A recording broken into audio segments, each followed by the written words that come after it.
people coming in. There's a few more people coming in. Let them.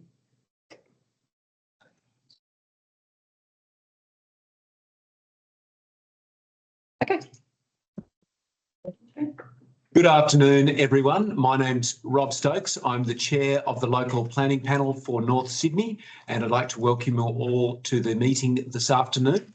As is customary and appropriate, I'd like to open the meeting by acknowledging the Cammeraygal people, who are the traditional custodians of the land that we're meeting on in council chambers, and that I imagine most of you are coming from as well. And collectively on our behalves pay my respect to elders past and present, and thank the traditional custodians for their custodianship of country. I'll now turn to the other members of the panel to give them the opportunity to introduce themselves to you as well, starting with Meredith. Thanks, Rob. My name's Meredith Trevelyan-Jones. My qualifications are in architecture and urban estate management. I'm here today as the community representative. I live in North Sydney and have been involved in the community for quite a number of years, and I have no conflicts of interest in relation to any of the projects. My name's Mike Ryan. I'm a consultant town planner. I have no conflicts of interest. My name is Vanessa Holtham. I'm a registered architect, heritage consultant and planner. I am an expert planning member and I have no conflicts of interest that I'm aware of. Thanks, everyone. I also declare I have no conflicts of interest, so that's a sweep on behalf of the panel. And as panel chair, I should note that I'm lead trained as well. So just the process for this afternoon. First of all, just so that everyone listening in is aware that we have had the opportunity as a panel to have read all of your submissions, which we thank you for, and submissions of those not presenting this afternoon as well. We've had the opportunity to read all the assessment reports, as well as having a briefing from council staff, as well as having an opportunity to inspect the sites, do site inspections for each of the projects as well. So when you have the opportunity to address us, please know that we've already had the opportunity to read and understand the project. I guess what we're concerned to hear from you about is issues in relation to the way in which a particular application might affect you or your interests. The process as well, we'll hear in relation to the 7 items on the agenda. We don't have submitters in relation to each of them, but in relation to each of them, we'll go through the agenda chronologically.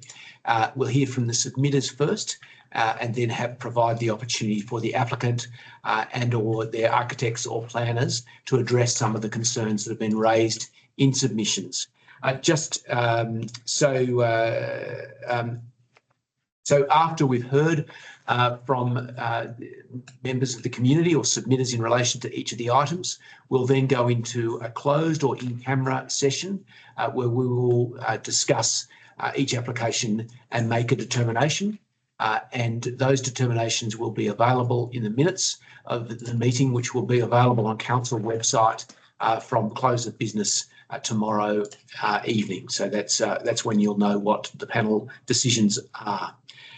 Now, a couple of house rules. First, for submitters, we'll provide 3 minutes for you to speak, so please speak succinctly.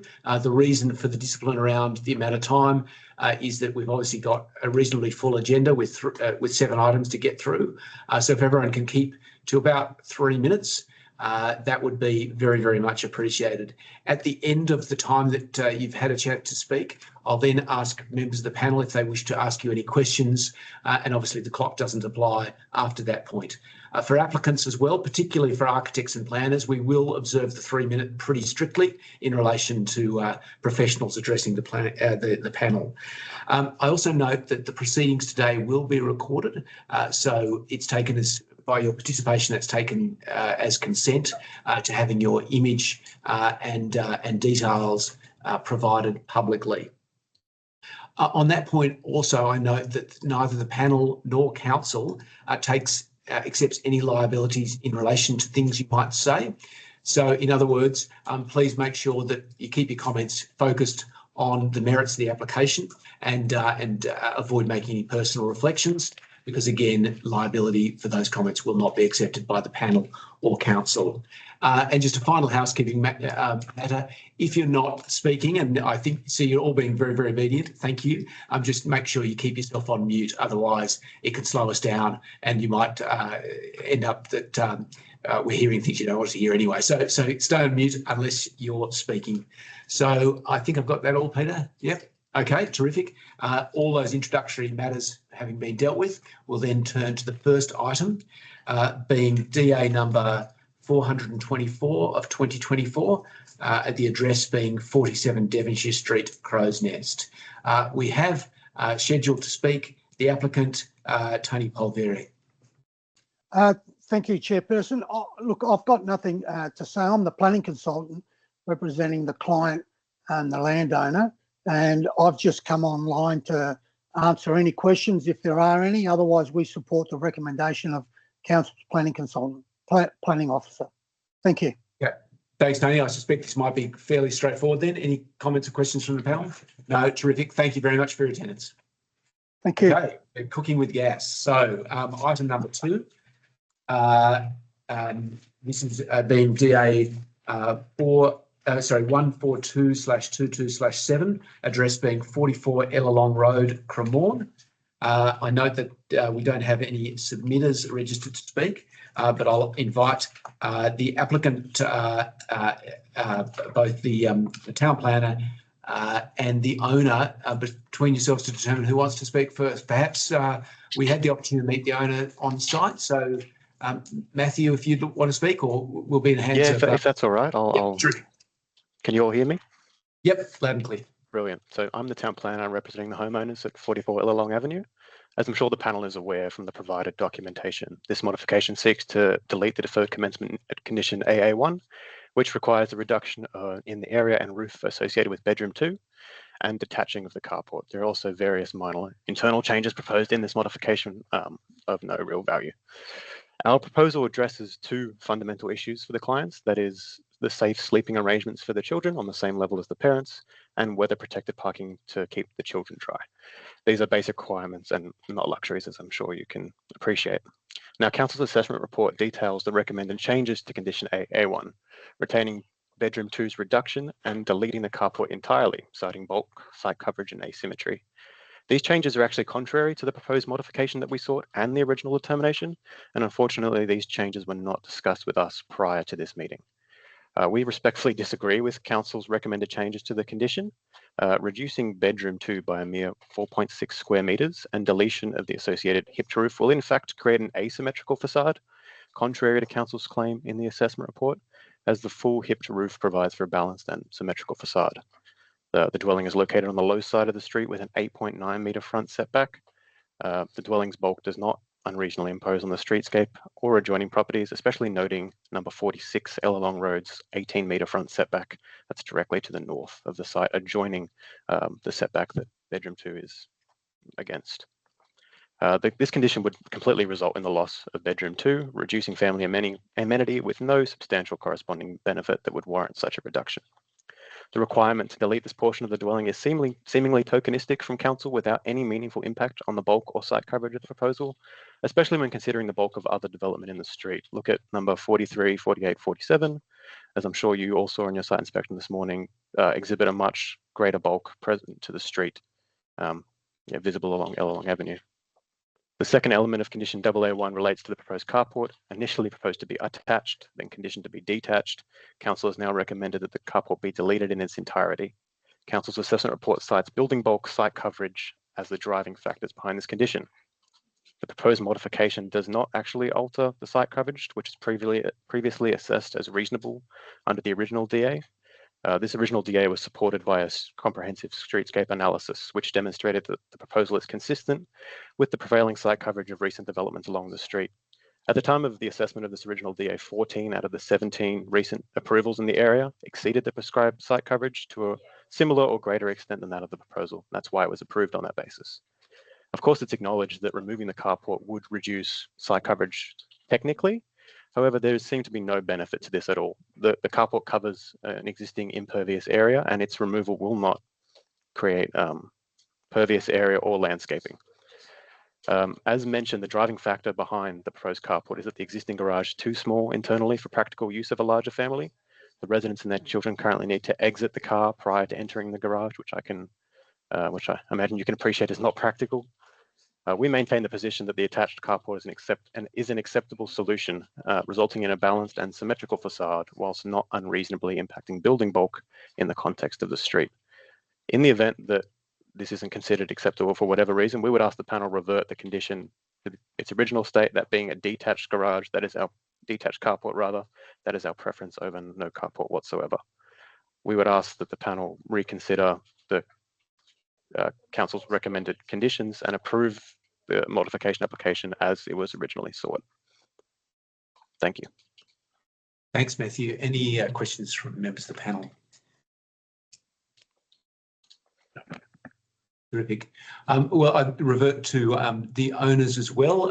We had the opportunity to hear from you briefly this morning. Is there anything further you'd like to address to us, or has Matthew encapsulated your concerns? Yes, thank you very much, everybody, and thank you very much, Matthew, as well. Just a quick recap of our family needs and the reason we want to do these renovations. Firstly, to have a roof where we park the car, and secondly, to have 4 decent-sized bedrooms for our 3 kids to sleep on the one level with us. My wife and I also both work from home full-time, and we almost always have our overseas parents staying with us long-term, so we need to include all of this into our plan. This renovation is a $2 million investment in our family's future. We cannot justify spending this enormous sum on a house that doesn't meet our important family needs. If we're forced to build bedrooms too small to be functional and eliminate the weather protection for our children getting out the car, we're essentially paying $2 million for a renovation that fails to serve its primary purpose, which we would not do. We've been working with the council for 4 years on this application, and this delay has taken a serious toll on our family plan. We've been unable to decide whether to sell or to renovate our current home, hoping for an approval that meets our family needs, and the uncertainty and stress have affected our family life. We've invested significant time, money, and emotional energy into this process, only to be asked to give up the very things that made us want to build in the first place. I would lastly like to mention that we have accommodated all of our neighbours' requests and concerns previously by updating our plan multiple times, and this plan is not blocking anyone's view or affecting anyone's privacy. We're also not removing any green space to achieve this. We also have only proposed a single carport versus the majority of the whole house renovations in the area, which have included double garages immediately adjacent to the street. We also believe that the proposed plan would be significantly less bulky than the adjacent property with its double garage, which also included a substantial extension in their front garden recently for a study room. We're hoping to find a resolution today to allow us to proceed with the build. Thank you. Thanks very much, Chris. Any questions from members of the panel? No questions. Just one question from me. So your consultant, Matthew, mentioned that there'd been no consultation in relation to the recommendation before us today. Can I just get clarification on that? As in, the council did not reach out to us to discuss these changed conditions, because obviously the deletion of the carport wasn't what we sought, nor was it what was originally conditioned. It's something completely different. So that was never discussed with us, whether that would be an option we wanted, or offer the opportunity to withdraw or anything like that. So that's what I was getting at there. I see. Thank you. Okay, thank you very, very much. We then move on to item number 3, being DA 128/2024, pardon me, and the address being 93 Carrabba Road, Carrabba Point. I'll just note there are a few people registered to speak. So in the first instance, might I ask Phil van der Vare to address the panel, please.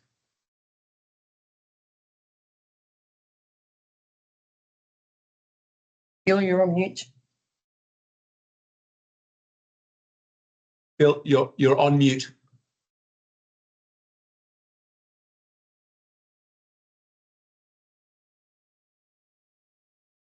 Phil, you're still on mute. Talking. Yes, he is. I should wave to him. No, I think he might be having issues.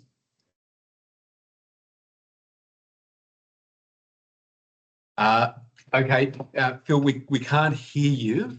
So what we might do to give the council an opportunity to contact you separately, we might move on to the second person registered to speak and come back to you if you can hear me. So I'll move then to Megan Sadler to address the panel, please. I'm here with Sonia, and I think she's going to speak for both of us, if that's all right. But I'll jump in if she needs any help. Yeah. Yep, terrific. Hi, everyone. Hi, Megan. Can everyone hear me? Yep, loud and clear. Yeah. I'll try and be very brief. But firstly, I think we are very important to the community. That's why I'm here. I'm chair of a listed heritage property of great cultural significance to this area, and I think we're celebrating 100 years, and I think it's important that needs to be recognised. And so I'm speaking as a chair, and I'm responsible for that entity and for the visitors that visit Nutcote, and I take that responsibility very seriously. The impact of the bill, there are two issues that we're concerned of, and they sort of do intersect in some way. The impact of the bill will be substantial on Nutcote. Anyone that's been down that street, it's a very, very narrow one-way street. It's not suitable for trucks. I can't imagine how traffic management will even begin to deal with this build. But more than that, I'm concerned for the safety of our patrons. Most of them are either student or children, preschool children, or mature adults, many who are in wheelchairs or speak or walk slowly or have assisted aid, and pull up in minivans. So from both ends of the spectrum, these people need to have access right to the door. It will definitely affect our trade, and of course, even though that's not an issue for the bill, I think it should be taken into consideration because we are, as I said, of very big cultural significance to the area. So we're also concerned about things, during the build, like the drilling, which is very close to our office. We have a collection there which is worth a lot of money and of, great, again, cultural significance and importance to North Sydney Council and to Australia. And we don't know how, we can't really afford to move it. We don't know how to deal with that issue. We don't have the proper building to deal with the consequences of such drilling. So those three things. And then, of course, the long-term impact of the position of the driveway. We are, again, it's an incredibly narrow street. We don't think that street can tolerate the increase in traffic, and it's already impacted on traffic every day, and walkers and so forth. I just cannot imagine an extra, I think, was it 60 car spaces entering that building, that area every day. And the other thing, of course, is the loss of the one car space, which is part of that driveway access. I know it's only one car space, but that car space is very important to us and to our patrons, and we would hate to lose it. And again, of course, the safety issue with the toing and froing of the traffic. It's a really very, very narrow street, and I don't think it can is built for that number of traffic on an ongoing basis. So they're it. And again, they're no different to what we put in our submission, but I just thought Megan and I would turn up, we'd speak. We are the custodians of this, and we want to ensure that it is protected and it's not damaged or worse, anyone is injured on our watch. So thank you very much. And in the last few seconds, we've got that car space Sonia mentioned is actually the accessible parking space, which was installed specifically for the museum.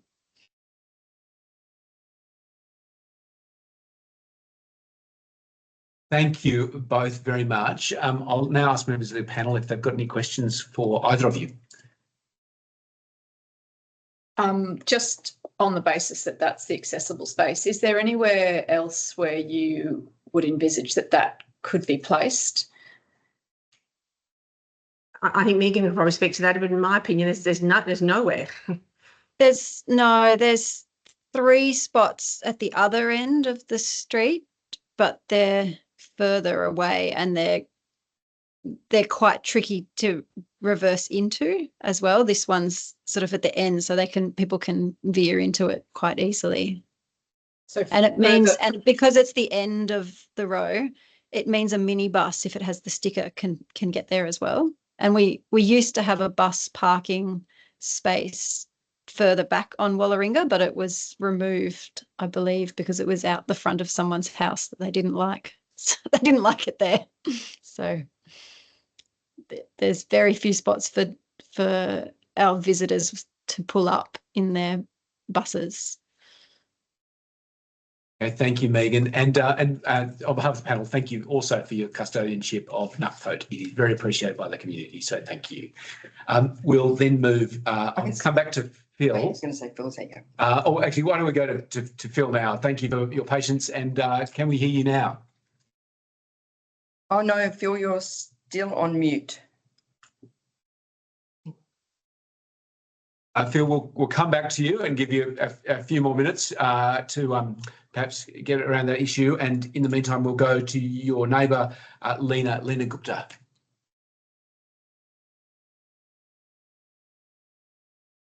Lena? Seem to have issues. No. So Lena's not online. So Phil, can we see? My only suggestion, you're off mute now, but just check that your volume is up because we can't hear anything. No, we can't hear. Yeah, we're still not able to hear you. No, we're not able to hear you. What we'll do is we do have, by the way, we have your written submission, so we have that to refer to. What we'll do, if you don't mind hanging online, we'll go to the applicant, and then at the end, we wouldn't ordinarily do this, but we'll see and give you a couple of more minutes to see if you can figure it out. But we'll go to the applicant in the meantime. Got a few people on behalf of the applicant. I'll just go through in order, but I think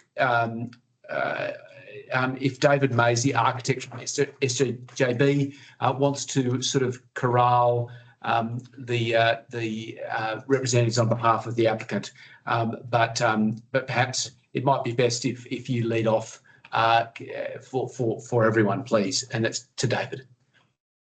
Mr. Stokes, my name's Stephen Kerr. I'm the town planner. I'm sitting next to David in his office here. Okay, terrific. You're all together. Wonderful. SJB, I might try and corral the team. Right. We've also got online our traffic engineer, Josh Milston from JMT, and our heritage specialist, Anna from Weir Phillips, who I can draw on as well.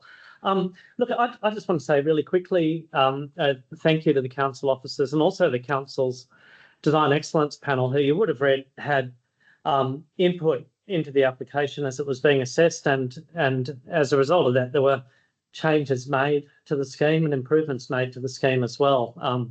A valuable exercise from our point of view. I'd also like to thank the trustees of Nutcote for speaking. I appreciate the construction phase of any project can be daunting. For many people, it's an unknown quantity.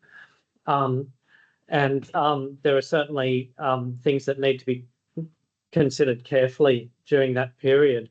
In a second, I'll hand over to Josh Milston just to talk about construction traffic management.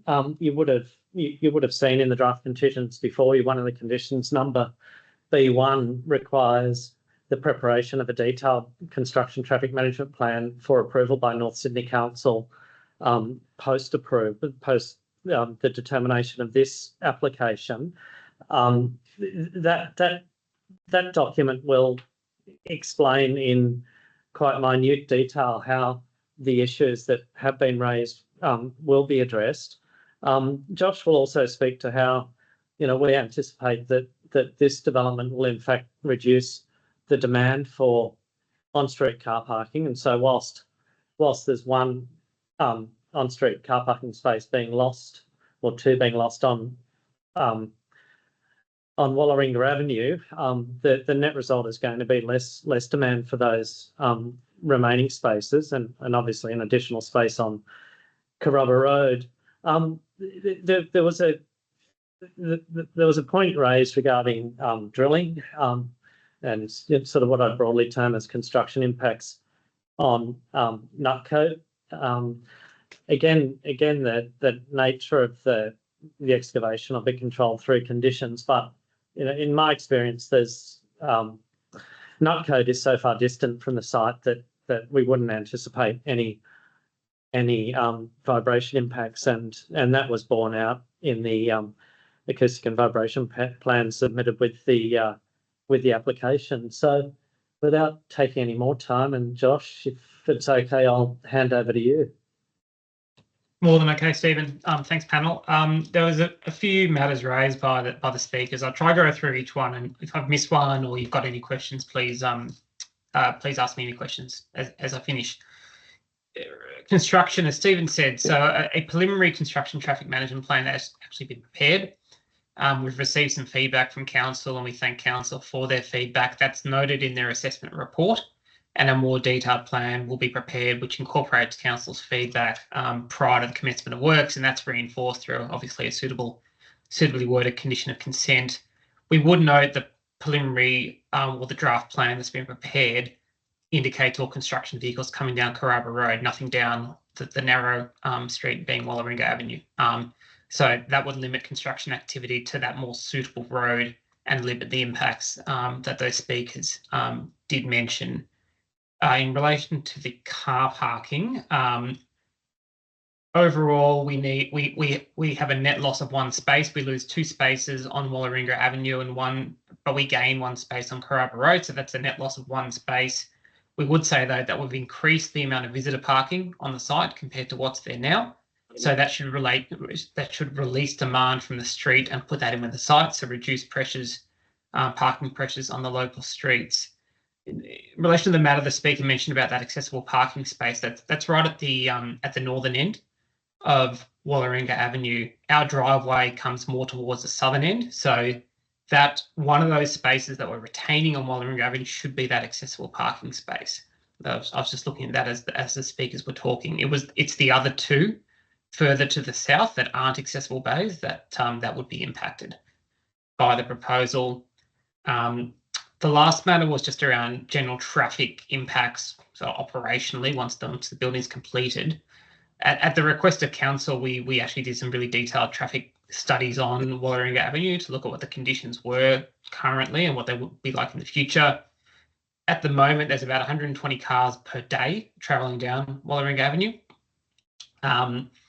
In the future, assuming that all the traffic movements come around the back into our site, that might go from about 120 to about 170. So an increase of about 50, maybe 180, 50 to 60. The thresholds or the limits as described in the Transport for New South Wales guidelines for a street such as this are between 1,000 and 2,000 per day.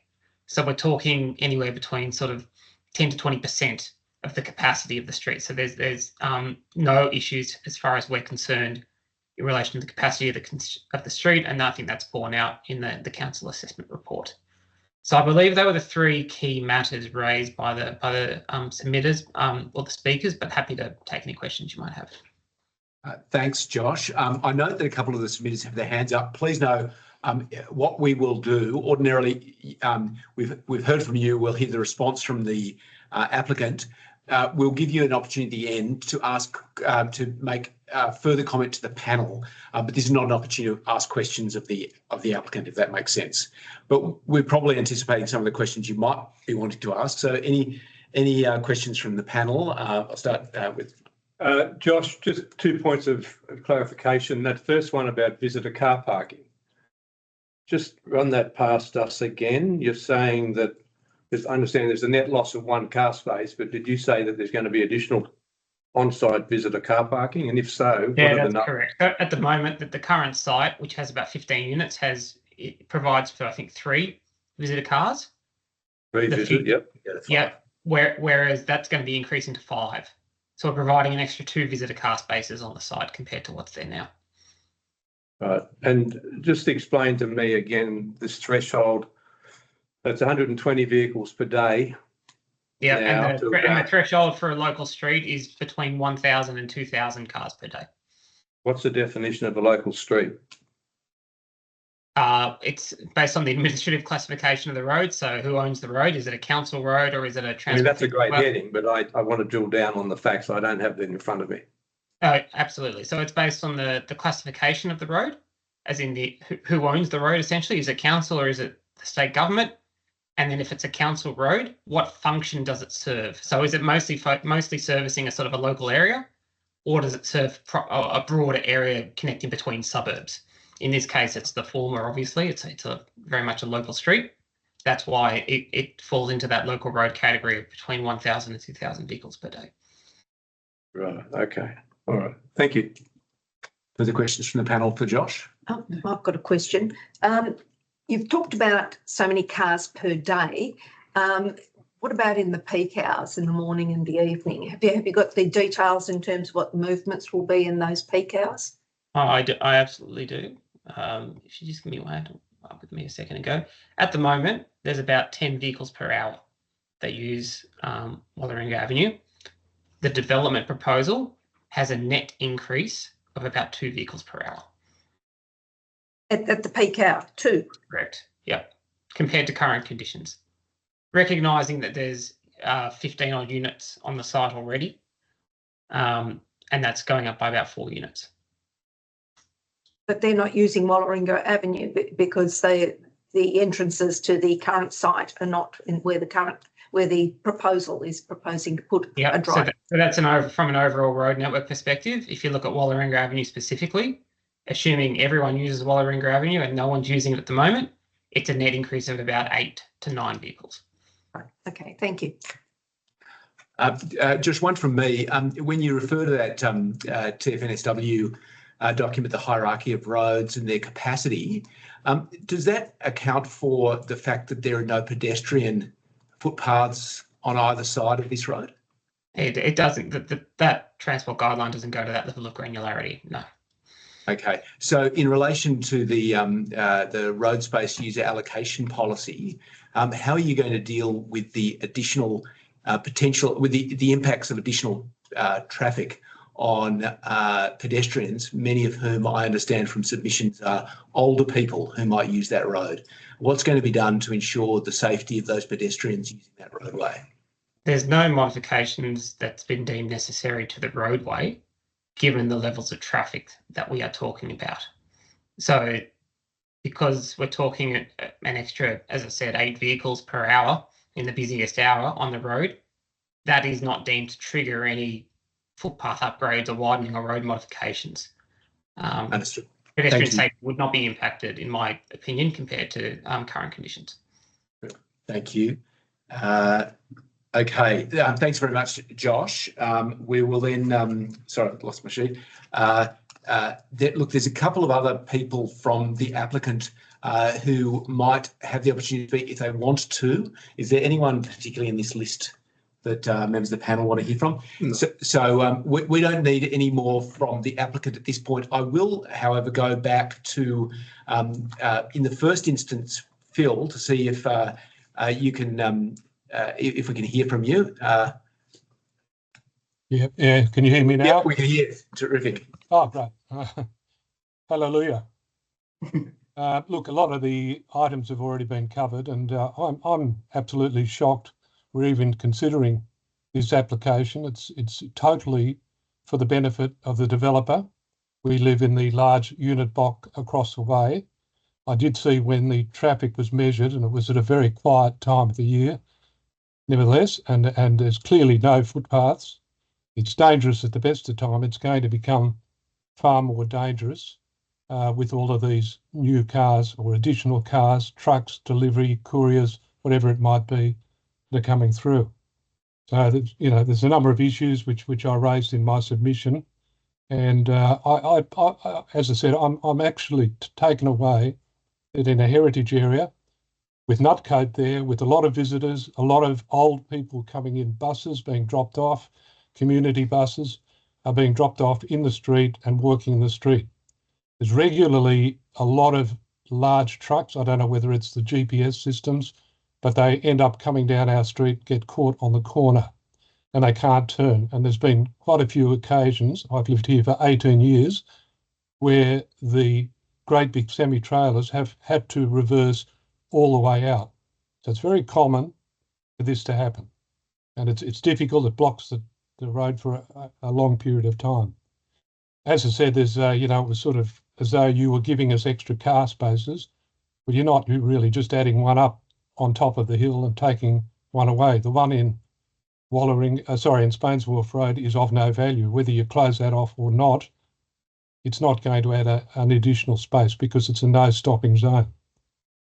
The road is, by anybody's expectations, or is very narrow, and you see quite often people walking and cars coming, and I'm surprised there hasn't been an accident there at the moment. And I don't think the figures that you have are right because of the time of the year that you took the measurements. There's a lot of walkers on the street, which I put in my submission.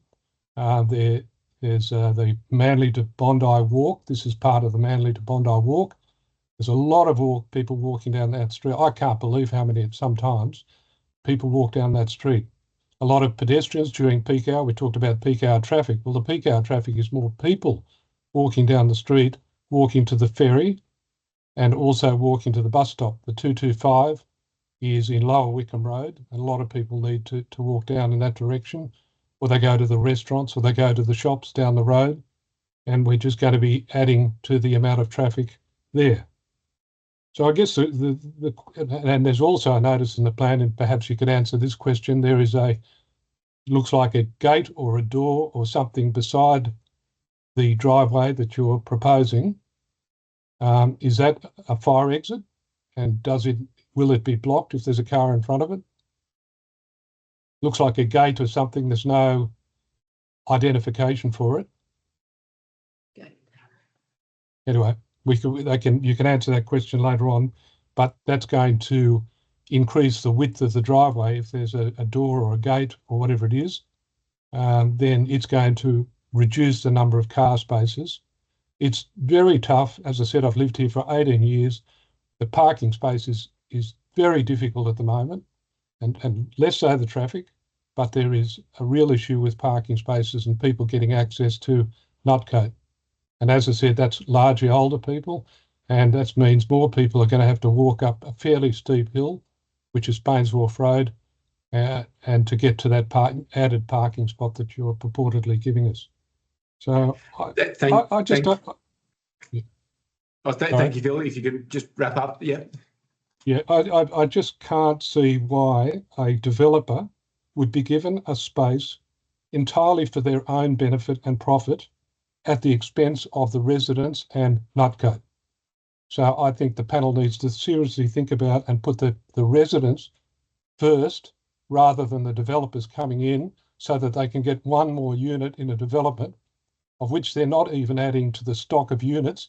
They're just putting more modern units into the area rather than adding to the stock. Now also, if you look at the front of the building from the westerly aspect, it seems to be far too tall to me compared to the step back of the current building. It steps back, we have a building, then it steps back higher. I'm not an expert, but it doesn't look right. And I thought the height was 12.5 metres. It looks like a lot more than 12.5 metres. But anyway, that's another question. Okay. All right. Thank you very much for your time. We might leave there. I'll just go back, just because we've had some IT issues. I'll happily just take a final comment from the representatives from Nutcote. So Sonia or Megan? Briefly, I absolutely agree with Phil. I think what's clear is that it's less a street as a pedestrian thoroughfare. And the fact that you said 10 vehicles per hour is probably quite correct. But in that hour, there's probably 50 people. It's like putting it's like putting something through a mall. It's a really bizarre concept, and I would hate for there to be an accident, and that's why I'm here. I certainly don't want my patrons to be hurt. And the other thing I just want to make note of, which I'll say instead of Megan, is that Josh spoke to the Nutcote's operation being far away from the drilling, we actually have 2 floors in that building right next door, and our collection is in that building, which is right on the edge. It's not in the building, not in Nutcote, not on the other side of the road. It is right next to the development. That's where we house our entire collection, which is priceless. So it would have to be moved, yeah. But I think that's all, Megan.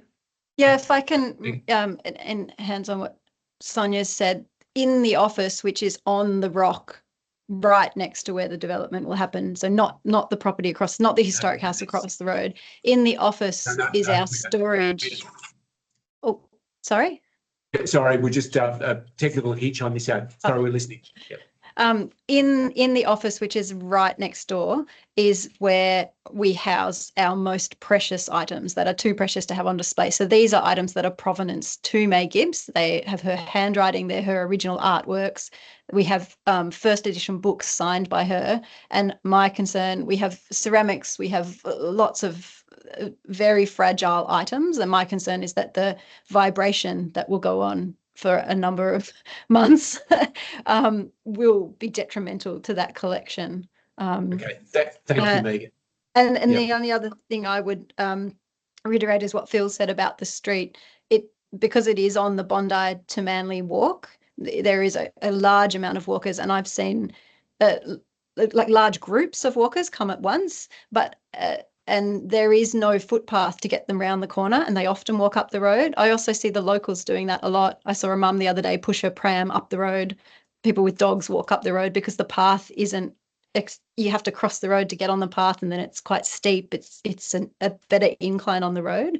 And even in the 3 years I've been here, I've witnessed many cars come down this street and go back the wrong way, even though it's a one-way street, which terrifies me because they come round a corner that's blind to people thinking it's one way. Right. Thank you for that extra information.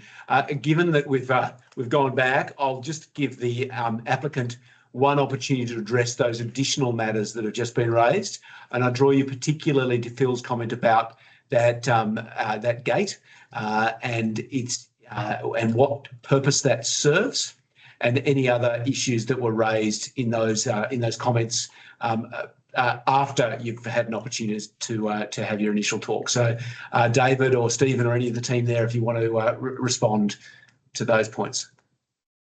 Thank you. I'll let David speak to the gate, and then I might just close if that's okay.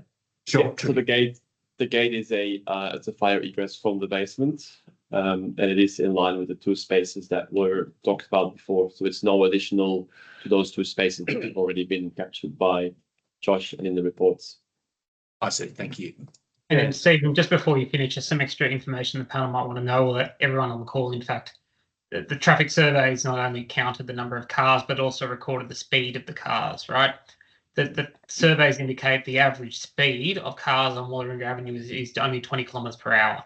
So well short of your typical local street of 40 or 50 kilometres an hour. So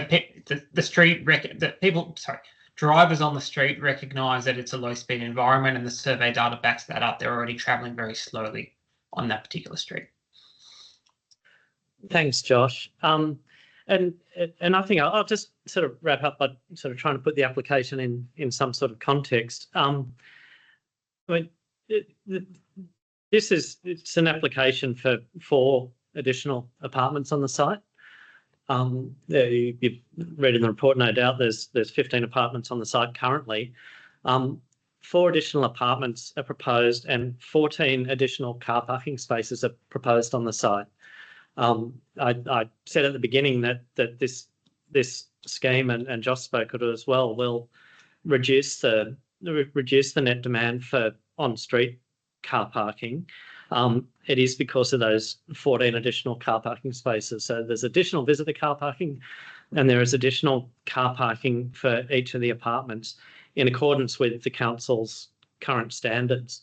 The development that's on the site at the moment does not provide car parking in accordance with North Sydney's contemporary car parking standards.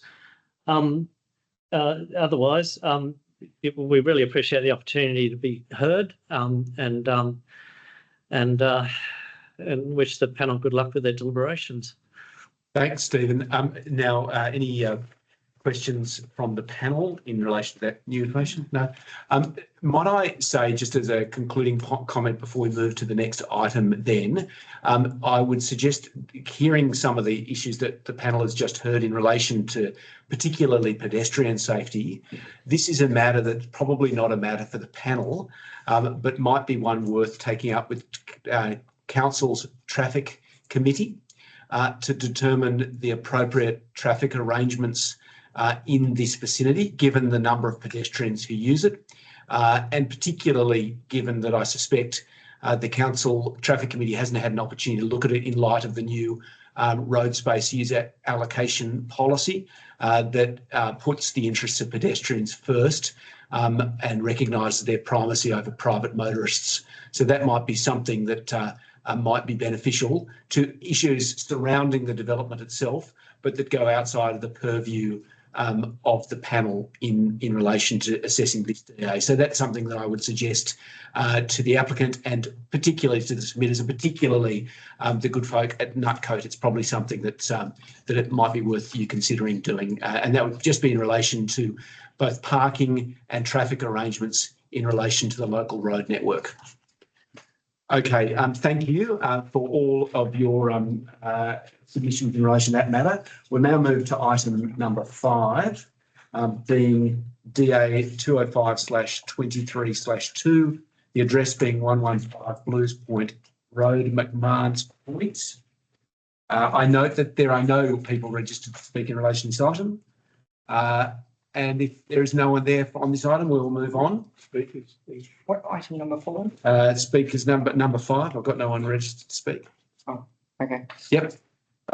So then we go to item number 6, DA 397/24, being 89 Union Street, McMahon's Point. Apologies for a moment. I don't see any submitters in relation to this one either. Item number, do we do item number 4? Item number 6. Okay. Yep. We do item 4. We haven't done item 4. We haven't done 4. Missed. Oh, pardon me, we missed Yeah. 4. Apologies, I got ahead of myself. Sorry, we went from item 3 to item 5. I missed a page. Apologies for that. So we'll just go to DA 275/24, being 20 Bayview Street, Lavender Bay. And apologies if Stuart Gordon of SJB Planning is panicking on the basis that you didn't get to speak. Now is the opportunity. Apologies, Stuart. That's okay. Thank you. Thanks, Chair and panel.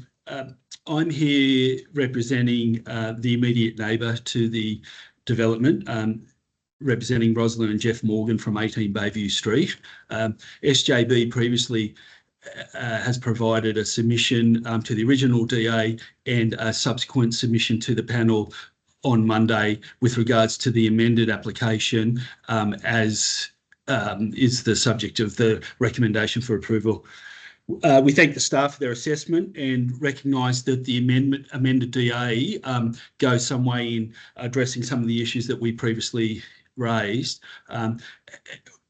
We still have some concerns with regards to a few of the details, however, and my subsequent submission addressed that, but I'd like to just touch on those points quickly. In particular, we've got concern with regards to some of the visual impact mitigation measures that are proposed.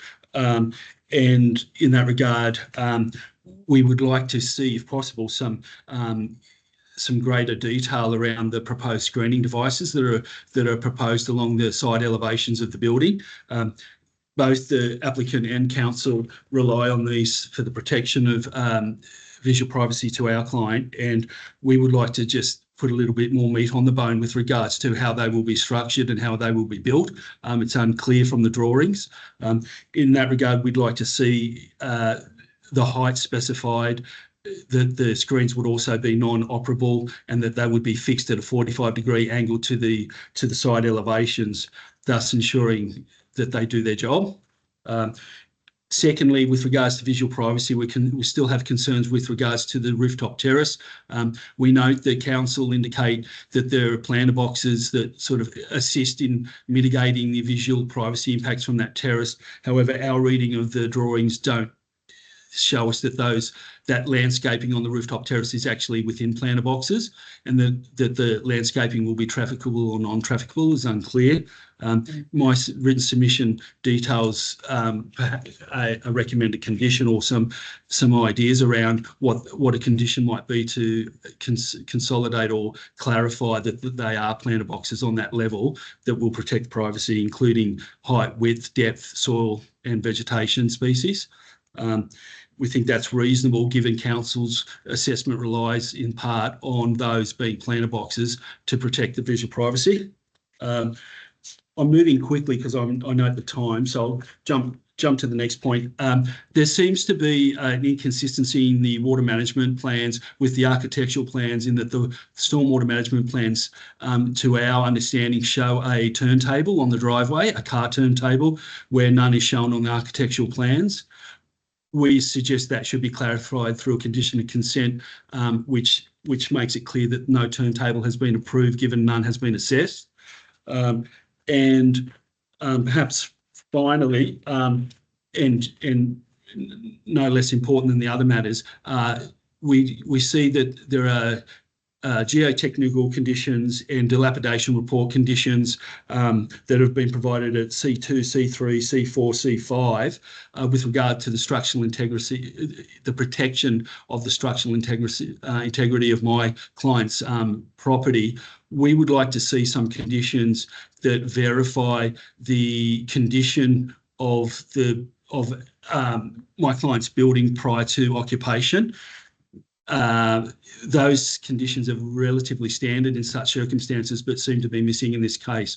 So we would recommend a condition be picked up that requires a dilapidation survey and a photographic survey to be prepared post-construction and issued to my client and council prior to the OC. I think that picks up most of my issues. Thank you, Stuart. We did get the opportunity to read your subsequent submission as well. Are there any questions from members of the panel? I've just got one, just in relation to confusion about trafficable and non-trafficable areas. Could you be specific? I'm looking at a plan, DA 146. Could you be specific in terms of where the lack of clarity was? Yes. So I'll just go to that plan.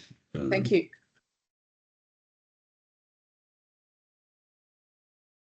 Yeah, so it's the landscaped area on the rooftop terrace, which is, I guess, the eastern rooftop terrace to the bedroom. That landscaped area is said to be planter boxes in the council assessment. I can't see a detail, a section or a elevation of those planter boxes anywhere. So and it's hard to actually understand how the soil will be retained other than through a glass balustrade on the external edge. There is no other information about how that soil, what depth it is and how it'll be retained. And the majority of vegetation is ground covers. So to my mind, it could be trafficable up to the edge of the balustrade. Including where you're talking about where it's shown in a green around the periphery of that rooftop terrace, that upper terrace. Correct. Yeah. Maybe perhaps the applicant might respond to that. Yeah. Thank you. Thank you. Anything further? No, terrific. Okay, in which case, the applicant, Annalise, I know you're online for the applicant, and perhaps you might address some of those issues as well as anything else you might want to say. Sure. Thank you, guys. So, yes, I'm Annalise Carlson. I'm a planner acting on behalf of the applicant. I've also got the architects available from Collins Turner, Penny and Andy, if you have got any questions for them, and I'm sure they will probably address some of these more design details with you shortly. Firstly, we would like to take the opportunity to thank the council staff for their detailed and thorough assessment. And the applicant is broadly supportive of all the recommendations and the conditions of consent. However, we would respectfully ask the panel to give consideration to that condition A5 as what we submitted in our written submission. In the first instance, we would request that condition A5 be deleted in its entirety. However, we accept that should the panel be inclined to support council's position, we ask that the alternative design solution be considered. That design solution which strikes more of a appropriate balance between protecting the private views and enabling reasonable development. It's important for us to note that that number 19 King George Street has got multiple vantage points of the harbour bridge, and we don't believe that the view across the subject site should be afforded higher valued or an elevated significance over other available views. Now, the architects have put forward an amended design to that walk-in robe configuration, and specifically shaving off its southwestern corner. This design change allows that master bedroom ensuite layout to remain functional, while it still substantially improves that view corridor towards the harbour bridge. And most importantly, it achieves that unobstructed view of the deck connection at the corner of the inner arc, which, as noted in Council's Office's report, is also that key element of the visual connection. Now, that adjustment that the architects have put forward is also a much more architecturally resolved rear elevation. So I think we'll leave that for your consideration on those matters. With respect to some of the points that the objector raised, I'll just go down. So I'm sure the architects will jump in here, Benny and Andy. With regards to that visual privacy screens, I think that's very easy for us to give you a detail, or even if council wants to condition the privacy screens to be fixed at a 45 angle degree, that's pretty standard. I'm sure that the applicant can be happy with that. Same with the planter boxes, they were intended not to be trafficable. So I'm sure that we can happily accept a condition to that extent. That's not a problem for us. One of the things with the turntable, my understanding was that the turntable, Andy, I'll let you speak to that one because I wasn't sure whether this turntable. The turntable was included in the original DA submission. It was removed as part of the RFI response. Yeah. So the stormwater drawings weren't updated as part of the RFI response because the changes were pretty inconsequential for them. But they still show the turntable on their plan, but not on ours. That's fine. Thanks. Yeah. And the same with the dilapidation survey. I'm sure that the an additional condition to verify that prior to occupation is acceptable to us. Any questions from the panel? Okay. Okay, I think that sounds like we're fairly close there. If the architects would like to say something, there's an opportunity, but I think otherwise we're fairly comfortable with what we've heard. Thank you so much. Terrific, thank you. Okay, now we can catch up to where I wanted to be earlier, apologies, which is item number 5, DA 2105-23-2, which is 115 Blues Point Road at McMahon's Point. We note that there was no one registered, so if there's anyone online, speak now or forever hold your peace. There being no speakers, we'll move to item number 6, which is DA 397/24, address being 89 Union Street, McMahon's Point. We have the applicant architect registered to speak. If you would like to address the panel. Yes, it's Pierre Delaputa speaking. Essentially, I'm just here to answer questions. I acknowledge there's been a fairly thorough and detailed assessment report. We've reviewed the proposed conditions and can confirm that they're workable.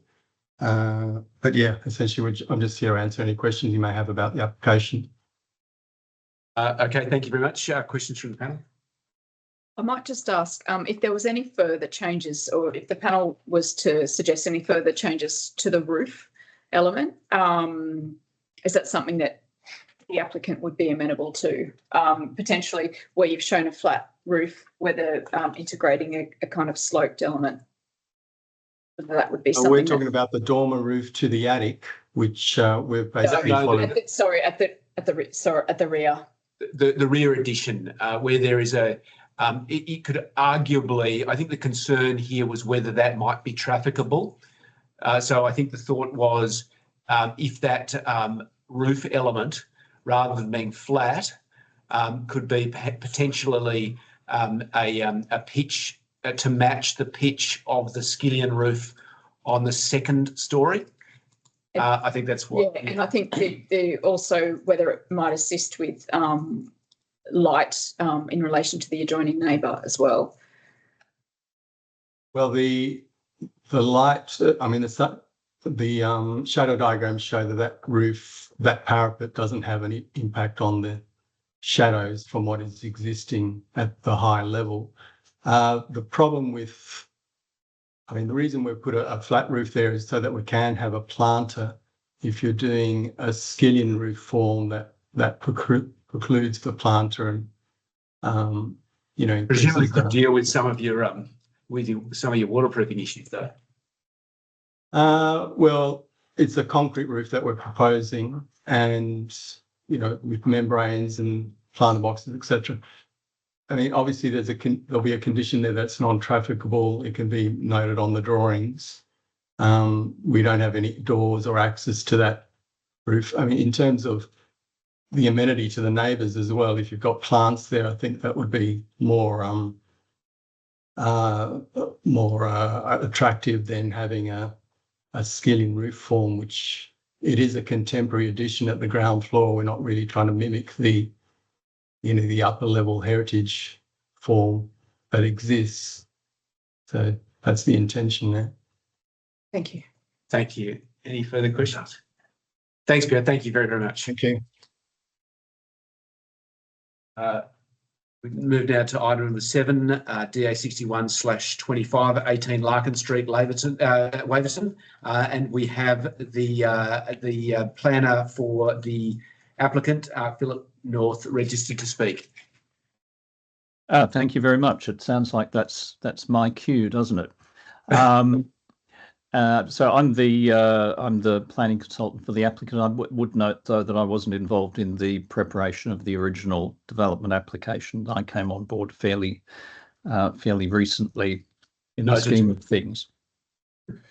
So I have prepared a submission to the panel, which the panel should have received, which goes through point by point the reasons for the recommendation for refusal, which I'm sure you've noted already. Without going through them in minute detail, because I assume you've already read it, I just note that it seems that the main issue in this matter is one of view loss, and particularly from I think the property at 25 Bulls Head Road. There's a photo montage in my submission on page 3, which illustrates that. It's worth emphasising that the applicant has offered to delete the currently proposed rooftop terrace and the associated balustrade. That pretty fully addresses the view loss issue from number 25, as is illustrated in that photo montage. It takes a bit of zooming in to appreciate it, but it's quite clear from that the pylon, the north pylon of the Harbour Bridge, and the main arc of the Harbour Bridge would remain intact and unimpeded, or the views of them would.